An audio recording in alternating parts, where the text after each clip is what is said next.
first question, what attracted you to the story? What attracted me to the story, a few different things. First of all, the people involved. Second of all, the subject matter. And then third, really, the way that the filmmakers, Thor, Nick, Pete, and Mickey, wanted to go about talking about the subject matter and how they wanted to do that. That really pulled me in at the beginning, because mental health, I think, is one of those things that, should be talked about much more than it is. And I think a lot of the reason for that is because people don't really know how to talk about it. It's still something that's uncomfortable and unknown. And that's, very understandable. And I think it was clear to me that the intent behind this was, hopefully educating people, but also doing so in a compelling way and making a good movie in the process. And yeah, so for all those reasons, I was really hooked.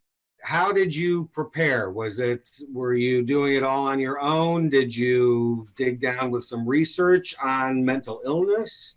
Yeah, no, definitely. I mean, I quite honestly did kind of go, oh crap, at the beginning, because for me, I think I knew going in, if I were going to play this character and be a part of making this movie, I needed to know for myself that I really did everything in terms of research and in terms of trying to understand what this experience is like, that I possibly could. And so then that really started, of course, having conversations with Thor and kind of understanding the process he had already begun for himself, and looping myself into that somewhat, and then doing some of my own research. And he actually connected me to this psychiatrist who specializes in working with young men who have been recently diagnosed with schizophrenia, and getting to talk to that guy then at length about, what the experience of having a psychotic break is like, what the experience of psychosis is like for the first time for somebody, how long it takes to understand these things. And then also in turn, what his patients also are just kind of in the midst of in every other area of their life, when it comes to their family, when it comes to relationships. Like, these are still 16-year-old boys that he was talking about at the end of the day. And in a lot of ways, they don't want to think about this illness unless they absolutely have to. And they want to be thinking about their dreams and, the people they might have crushes on and stuff like that. And I think getting that bit of information too from that guy was so helpful in terms of reminding myself as an actor that it's so easy to, I think, get lost in the technicalities of what this illness might be, and let that be the story, rather than bringing it always back to a really human place with this character, and just remembering that this is a part of his story, but this illness is not the entirety of his story in any type of way. So you are obviously the central character. You're in almost every scene, if not every scene. What was it like working with your co-stars, from Andy Garcia to Taylor, Molly, Walton, the hallucinations, the whole gang? The whole gang of everybody. I mean, really, from the cast all the way through the entire crew, genuinely were so wonderful. And I think everyone had their own stake in the story as well, which just made it that much better. And it was such a kind of trusting, safe space to be in for that. And I think to be able to tell this story, you kind of need that. And that was really set by those other actors just as much as anybody, but really like those guys like Andy, like Walton and Molly, who have been doing this for a really long time, showing up and just really knowing how to go about this, and just being really so helpful throughout for me, because, it is a lot to kind of have going on in my head all the time. And the days were long.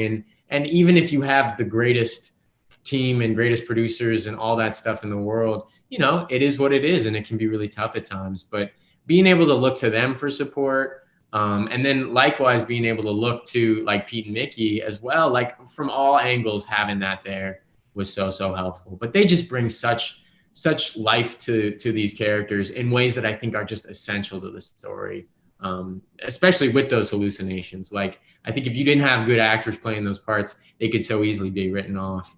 And because we had actors of that magnitude doing it, it really made a world of difference, I think. Right. I can only imagine what you and Devin went through, with his more, definitely he is a character. Yeah. But, is there 1-2 short stories from set that's a heavy subject, but was there any good times?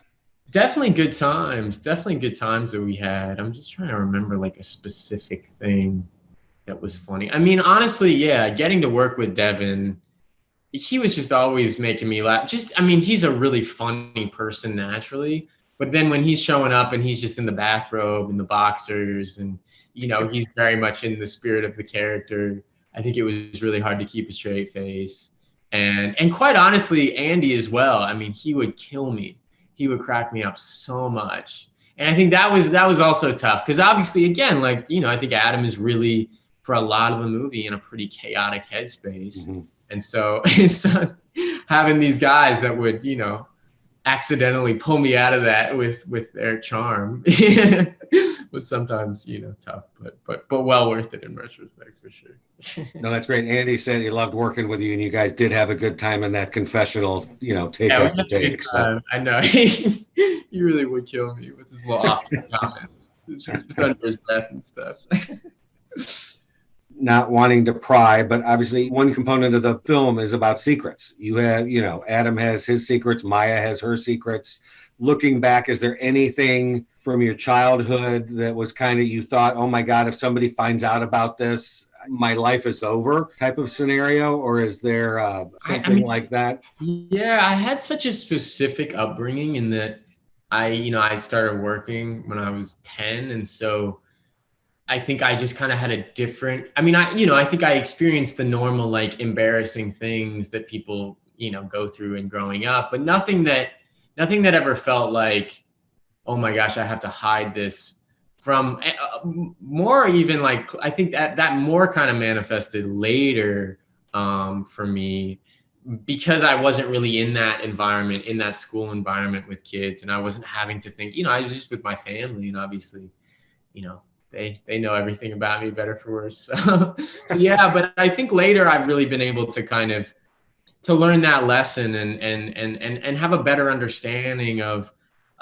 what fear and what secrets can do to a person, and for you, what they can do. Like, that the idea of like, oh, I can handle this, I can put up with this myself. That yes, that might be the case in one moment, but how quickly that really the curtain is really pulled away, and what's revealed is just like, that I think for me, I really found that I was just really, really scared, and I think accepting that and then being able to move on from that place and doing so with the support of other people, which I think absolutely happens in the movie. I think that was what helped me so much, and that's really what happened with Adam. But I would actually funnily say that it was much closer to the experience of shooting the movie that I was learning those lessons than any time before. But got it. I'm playing catch up a lot. A late bloomer. Okay, gotcha. Great. No, thank you. And that kind of dovetails into this last question, which I'm sure you've been asked 20 times. But, in our new normal these days, there are reports and, people are experiencing higher levels of depression, anxiety, just the population as a whole. What are you hoping, in a positive sense, from the film? What do you want audiences to take away from the film? I want them to take away, my hope is that they take away an earned sense of hope for themselves and for the people they love and for the future of the world, really. I think that's my hope specifically with this, because I think this movie is really going after the topic of, what we were just talking about in terms of secrets and shame that surround that. And that really everyone, I think that's just a universal truth. I think everyone in their own way experiences that. And then of course, yeah, I think now connecting that back to mental health then, and how that can be compounded. If someone is suffering, then that pressure to hide that suffering, that pressure to just seem like everything's okay, can just, make it worse and worse and worse and go down this terrible rabbit hole. And so I hope this movie can be a lighthouse for people that might find themselves in a similar position, feeling as though they don't have the safety, they don't have the place to put those feelings and to put those fears and thoughts, that they might be able to find that somewhat in this movie. And that hopefully this movie just encourages them to be able to make those connections in their own life as well. Because I think that really is what helps Adam so much in the film. And I think that really helps everyone. Hi there. Did you know that according to reports, during some of the Russian roulette scenes in the movie The Deer Hunter, Robert De Niro suggested putting a live round into the gun to heighten the actor's tension. Ultimately, the situation was safe, but it still enhanced the drama. Make sure to click below to subscribe, on the side for more great content, and you can get my t-shirt at the link right below this video.